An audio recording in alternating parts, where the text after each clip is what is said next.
Welcome to Social Genius, brought to you by Drunk on Social, where we help you stay ahead of social media trends, share the latest news, and highlight the strategies that are working to help you grow your business. Now let's join our hosts, Tristan and Jeff, in 3, 2, 1. Does all this social media knowledge, strategies, and skills from this podcast really matter if you don't use video? The truth is, any presence is better than no presence, but without video, you're really limiting your growth. It's no secret that video is the future of all media. It's where all consumers gravitate, so executing at a higher level than your industry peers is an absolute necessity to create differentiation. You can hire a full-time videographer, but is that really sustainable? The answer is no for many, which is why it is critical that you adopt and learn video skills to allow you to create video that will stand out. Having camera presence, knowing what equipment to use and how to use it, proper lighting, video editing, music and voiceovers, scripting, and many other topics are the reason why Business Video School was created.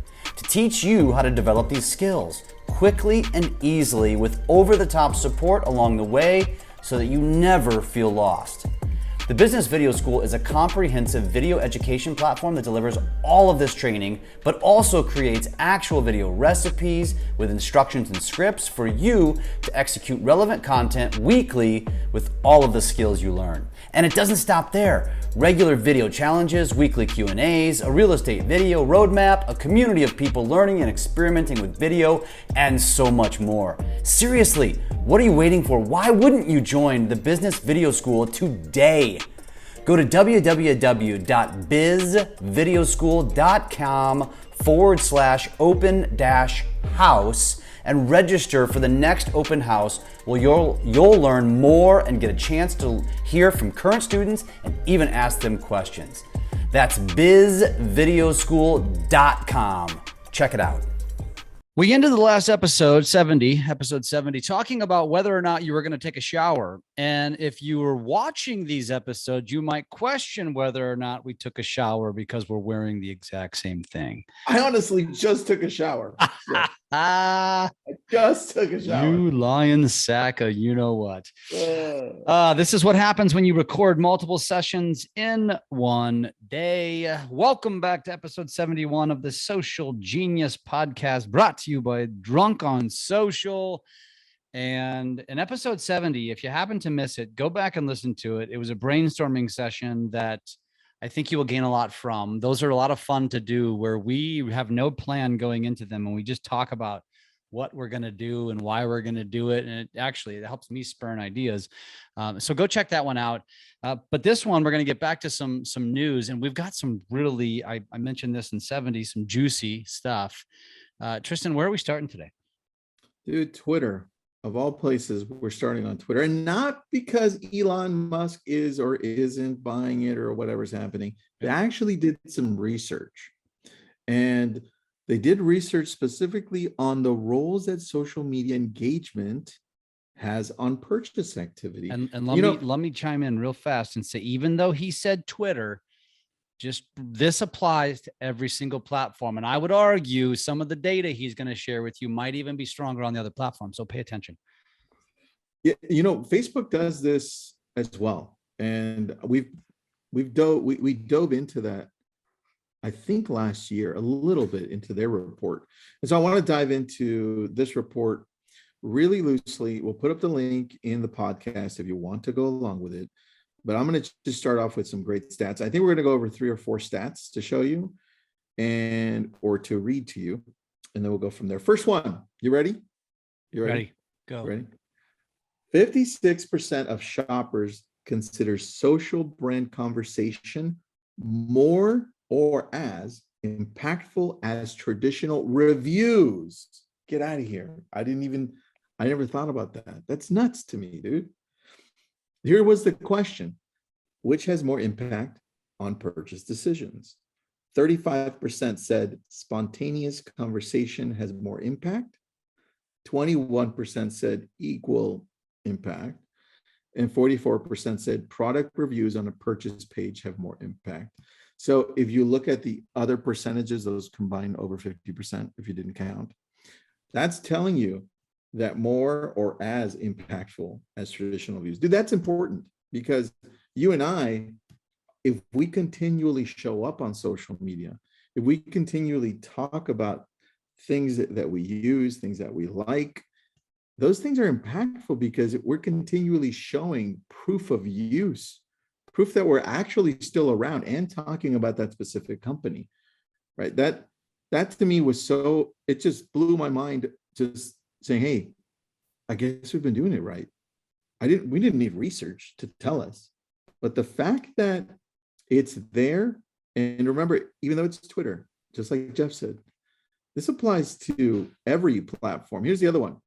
Brand conversation is influential at every stage of the purchase journey. Think of whatever business you're in. We're in real estate. Here are the stats.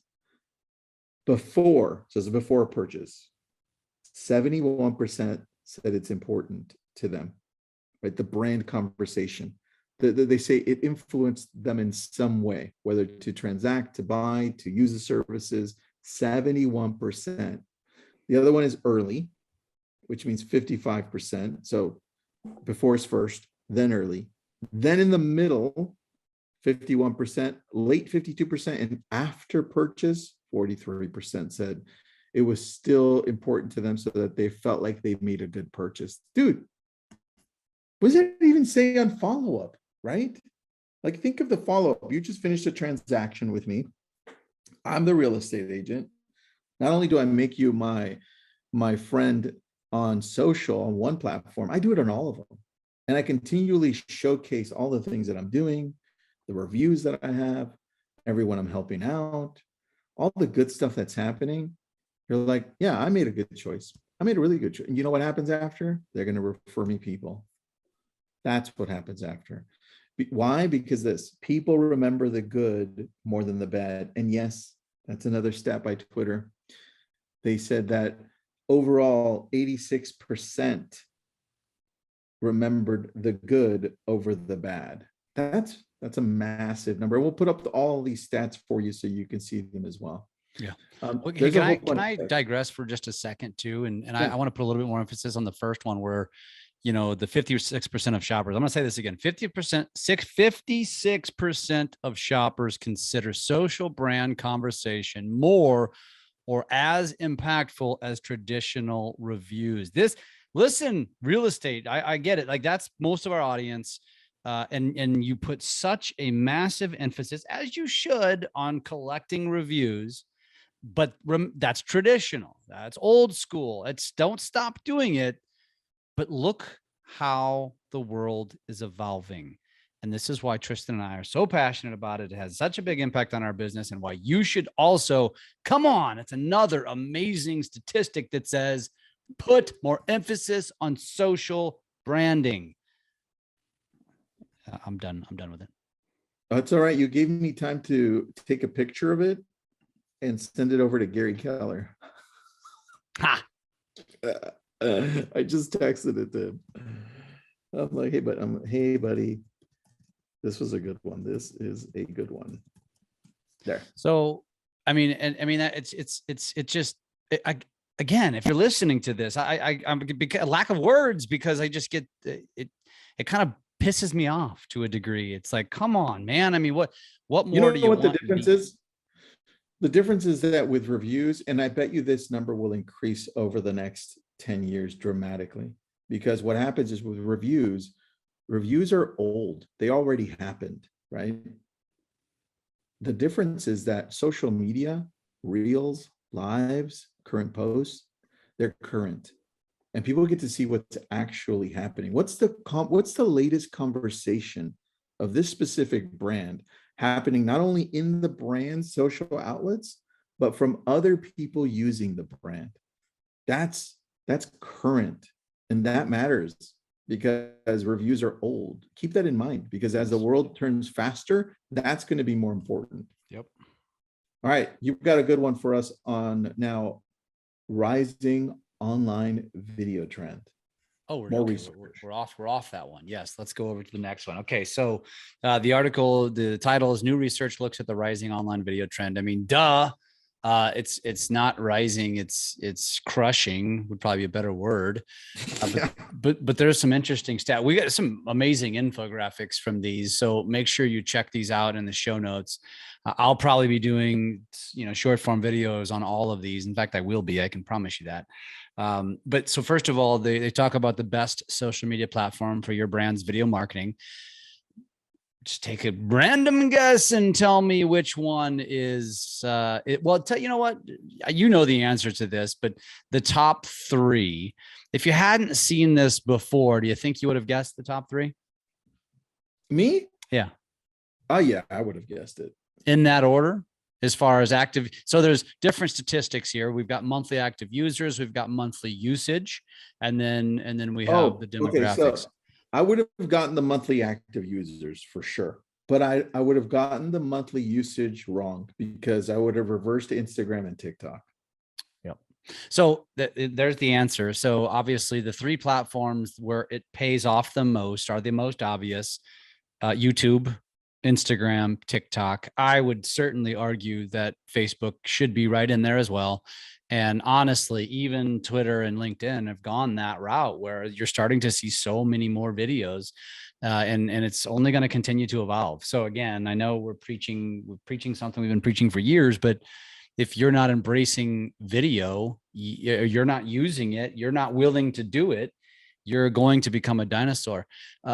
More than 12 trillion hours. 12 trillion is how much time internet users spend online watching video per year. 12 trillion. That's not, I can't even comprehend that number.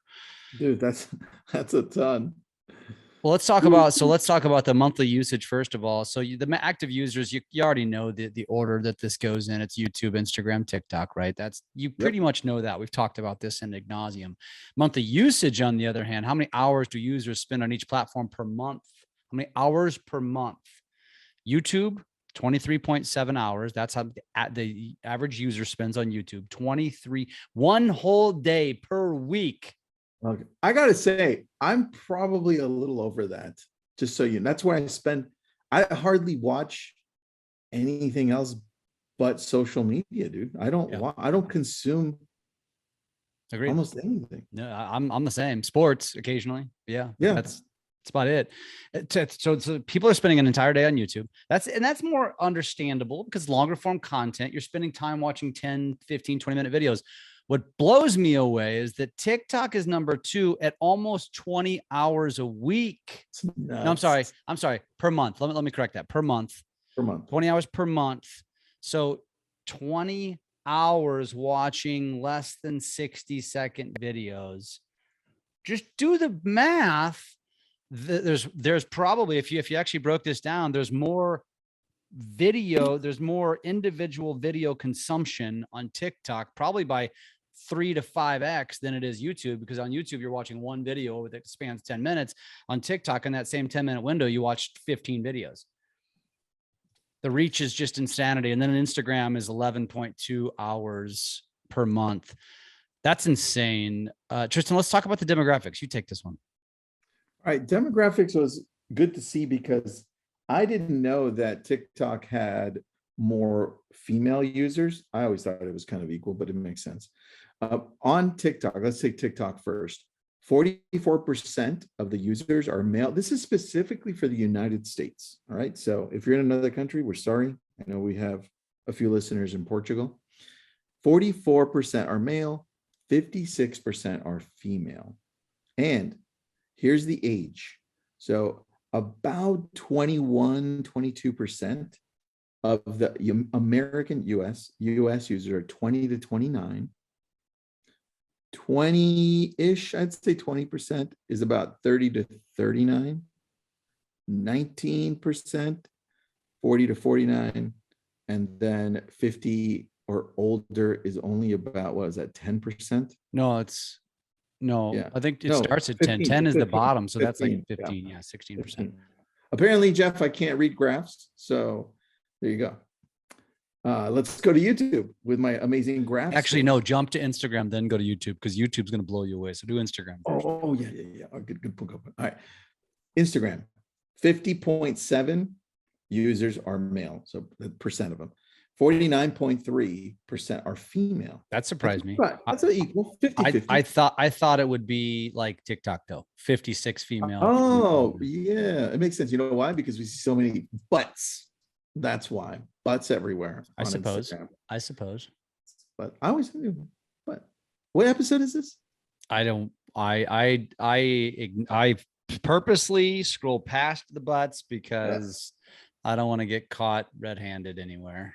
It's not worth it. All of my Instagram feed, all of my Instagram is all the economy and the market. Okay, there you go. All right. US Instagram users by age, 25 to 34 years of age. That's 30%. 35 to 44 is about 18, 19%, according to the bar graph. I can't really tell the exact I'd numbers. say so. Yep. And then 45 to 54 is about 11%. And then it drops a lot. 65 and over is about 5%. And it just gradually drops. So I'm assuming the younger generation, they don't show us here, under 25, but I'm assuming it's around or higher than 30%. What do you think, man? We don't have those numbers. Yeah, I mean, it's still well. Actually, I'm actually surprised by Instagrams versus TikTok. TikTok, the disparity is much smaller on age groups. It stays very consistent, and that's only going to continue to grow. Whereas Instagram, the disparity really drops from age groups. But at the same token, we're still talking about the Gen Z millennial generations and the home buying and the generation that is going to be a buyer of everything. And so it's validation. It's validation. And then when you hear these YouTube stats, you're going to fall off your chair. Here it is. Here's my favorite because I love YouTube. 53.9% are male users. 46.1% are female users, right? That's not the surprise. Those are just a percentage of users. Here was a surprise for me and for Jeff. The percent of internet users in the US who use YouTube. 75% of people aged 26 to 35 use YouTube. 75%. 36 to 45 of age group, 72%. That's still over 70% of that age group. 46 to 55, 70%. That's 70% of people aged 46 to 55 are on YouTube.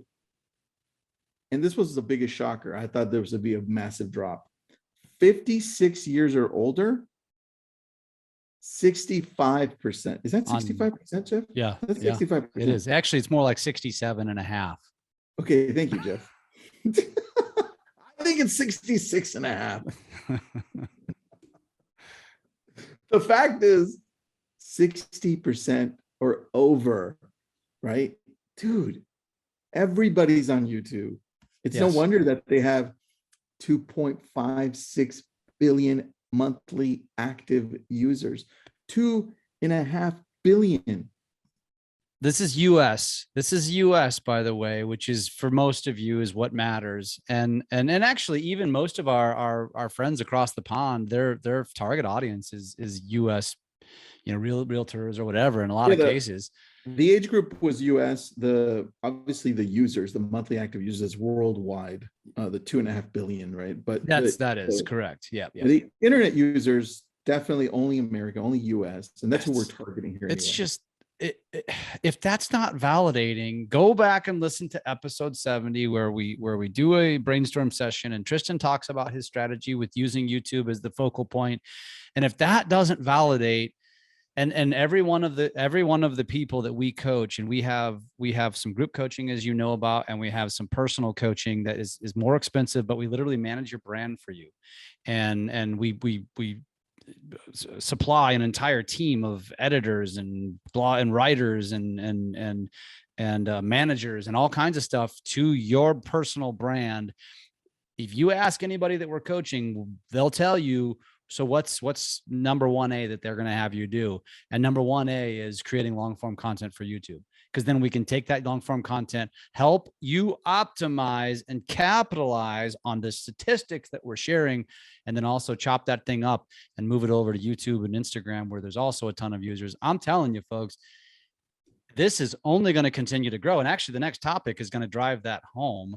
That if we're done with this, I think we should jump over to that next article, which is YouTube TV. YouTube TV just reached a milestone. They reached 5 million subscribers. And you might be thinking to yourself, what the hell is YouTube TV? Isn't YouTube all video? Yes, but YouTube TV is actually becoming basically a replacement to cable television, to satellite television, to DirecTV and Charter and all those different companies. And that is, we've been saying it for years now, YouTube is the future of television.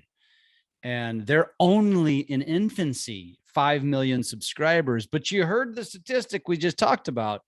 And if you don't think that the future of where you want to be seen is on YouTube, then you are 1,000,000% high, and you should just go ahead and retire. They should have never let go of that YouTube original Cobra Kai, man. They should have kept it there. Where is it? Because I actually, is that the one where they're older and he's like a car salesman? Yeah. It started on YouTube. I binge watched that. We binge watched that one day. It was really good. It was great.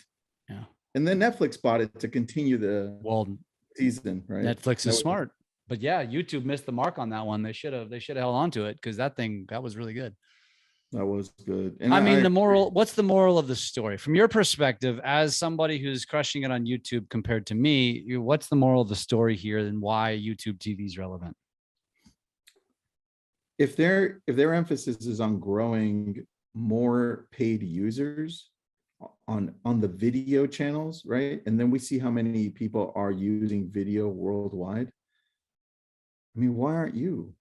The moral of the story is everything we do we should do our best to show up on video, whether it's short video or long video. And don't worry about who you're impressing or not impressing. It's just a matter of showing up and letting the algorithm do the rest, because you'll find an audience, right? And this is why, Jeff, this is why I love you just continuing to post, man. Like, it'll find an audience. If you just do this so consistently over a long period of time, it'll find your audience, and then your audience will start sharing it and loving it and posting it. You know what? I just interviewed Chris Doe. You're gonna love that interview. Holy cow. I want him on our show. He has this amazing marketing agency. Now he just does a lot of education. He's got almost 1 million followers on Instagram, and he's almost at 2 million, or just got the 2 million followers on YouTube. And he said, the very first time I showed up on YouTube, he goes, my friend set it all up for me. He ran the whole thing. And he said, just talk whenever you want. He goes, I was sweating. I didn't know what to say. This was a few years ago, not even a long time ago. He's like, I sucked at YouTube. He goes, and now we're just growing that like a monster, because we understand how valuable that is for our business. And the guy's an introvert. He's worse than me as an introvert, Jeff. And the guy's absolutely brilliant. And he and Sean Cannell are friends. So of course that's how I met them. And I'm like, damn, this is really good stuff. So video. Well, that reminds me too, if I can, I listened to that other podcast episode that you shared with me. And she has the app called, was it Spark, or what was it called? She's the one with the 1990 rule. 1990 rule. Tell me about that one. I'll explain that to you. What was the episode? And that was Brilliant Tribe. That was through Success Magazine, right? That was through Success Magazine. Yeah. Yeah. Do you remember what her name was? I can find it real fast. I got her. Her name is Isa Watson. Yep. Isa Watson. Her company is, she's brilliant, by the way. Went to MIT as well. Yeah, she's so smart. What a strong past she had. While you're looking that up, I'll explain. So there was a bunch of Squad. So it's a social app she was promoting. That was the only thing I didn't like about the episode, because I did feel like there was in the data, but I understand, because we all have, we all got to make money. We got to pay our bills, and you and I sell coaching. So who are we to judge?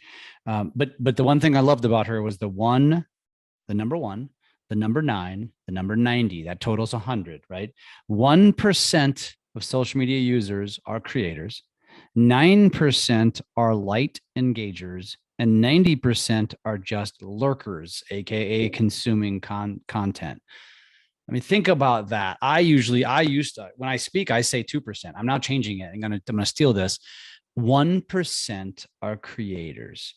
90% are just lurkers. In other words, there's so much freaking opportunity around social media, because if you are in that 1% and you're posting daily, you are going to show up on that 99% pages so often they will never forget you. God bless it. It's powerful. The episode got me all pissed off for some reason, fired up. Dude, I don't know. I didn't want to stop talking to her because she's built the app, and I'm like, she's got the backing.